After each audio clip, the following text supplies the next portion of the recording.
1920 was an exciting year to be in Paris, France.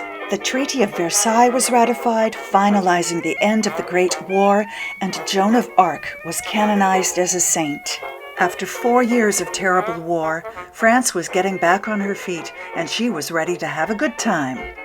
Paris was the place to be for writers, artists, and intellectuals, both native and foreign-born. A rage for East Asian antiques, furniture, vases, rugs, fabrics, and decorative motifs inspired the early Art Deco movement in interior decor, fashion, and jewelry design. Dresses revealed the ankles and calves. Clothing was lighter in weight. Evening wear was revealing and dramatic, colors were bold, and the fashionable feminine silhouette became thin, sinuous, long, and above all, youthful. The Great War of 1914 to 1918 had upset the fashion status quo. Before the war, ladies' hairdressers had enjoyed large profits by promoting elaborately curled and waved styles, which required expensive false hair and ornaments like jeweled hairpins, clasps, ribbons, and feathers. Before the war, the fashionable female body was mature, full-blown, and lush. Clothing fashion separated the moneyed classes from the working class. From 1910 to 1914, high fashion decreed that women wear tight hobble skirts that forced them to walk in short, mincing steps, but which also visibly demonstrated that they possessed both the wealth and leisure to wear luxurious, impractical clothing. During the war, freedom of movement became essential for everyone.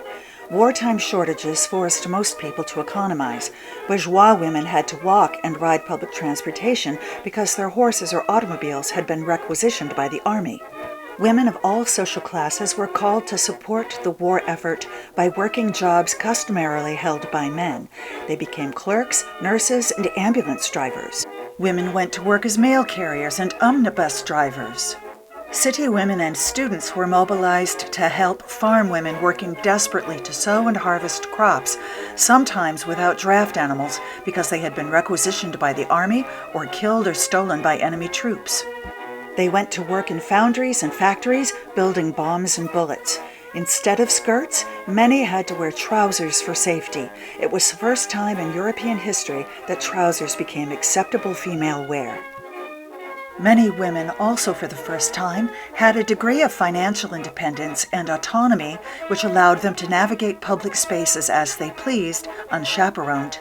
However, this couldn't make up for the separation from husbands, sons, and fathers, the privation, rationing, destruction, fear, anxiety, exhaustion, and worry, the aerial bombing, death, and widowhood, or the maiming of loved ones from the murderous artillery, machine gun fire, tanks, and chlorine and mustard gas attacks of the first modern mechanized war. During the war, many women, including high-profile women, cut their hair short. But in 1919 and 1920, the hairdressing community considered bobbed hair a threat, and they were relieved in 1919 when more women started growing out their hair and once again sought postiche and Marcel waves. But this return to normal was short-lived. In March 1920, a new, tight, straight, low-dressed coiffure using only the natural hair was introduced by influential stage actresses. It was pejoratively called the Chinese hairstyle by the hairdressing community. At first, the style was suppressed by negative public opinion and press reviews. The hairdressers' relief was short-lived, however. In October 1920, columnist Emile Long wrote in the Hairdresser's Weekly Journal that a dozen eccentric young ladies caused a sensation at Deauville during the race meeting week, with their hair flattened down and drawn back and wearing a chignon coque more or less low and always very conspicuously, their faces made up in brunette style without any poudre de riz at all, and consequently highly complexioned, with long oriental pendants from the ears, head and arms bare, and a walking stick in their hands. In order to exhibit their new coiffure, they went about without hats and attracted considerable notice, if not admiration. Of course, they did not succeed in rallying the majority of their sex to their bad example, but as they are young and pretty, enjoy an aristocratic following, and are in the front rank of society folk, driving superb automobiles during the day and wearing much jewelry in the evening, besides losing fantastic sums in the casino, the crowd follows them and endeavors to copy their example as far as possible. Nobody can tell where this tendency may lead. I would argue that this tendency of feminine independence acquired during the war helped usher in the short-haired, suntanned, footloose, devil-may-care jazz age of the Années Folles and the Roaring Twenties. The quote-unquote Chinese hairstyle described so dismissively by Émile Long in 1920 is easy to do at home and only requires a large back comb to make it period appropriate. Today I will use one of my antique back combs I found on eBay, but modern mantilla combs perform equally well with less fear of breakage. Both Etsy and Amazon.com have good selections. If your hair is of average density, you may be able to secure your bun only with a back comb, but if your hair is very dense and long, as is my model's, you will also need plastic hairpins to wrangle this style. This shape is period appropriate and available online. Comb the back hair smooth and tight and part off the nape hair separately.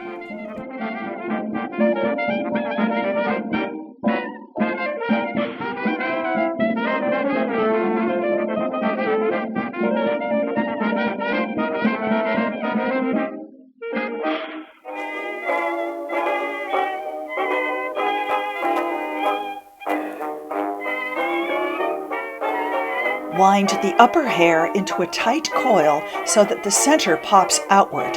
Make sure that the ends of the hair are wrapped tightly around the base of the bun.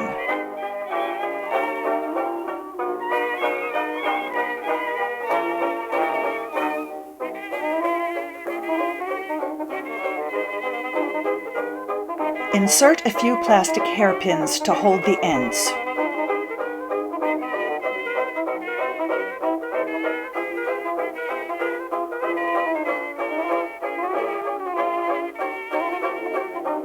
Next, pick up the nape hair and wind it around the base of the bun over the tips of the upper hair. Wind it tightly. Pin these ends again as inconspicuously as possible. Lastly, carefully slide the back comb above the bun, between the scalp and the base of the bun. Avoid entangling the teeth of your back comb with the pins. Now it's time to go to the Paris Opera to see and be seen, followed by a late supper, then dancing till dawn to American Jazz Hot in your favorite nightclub.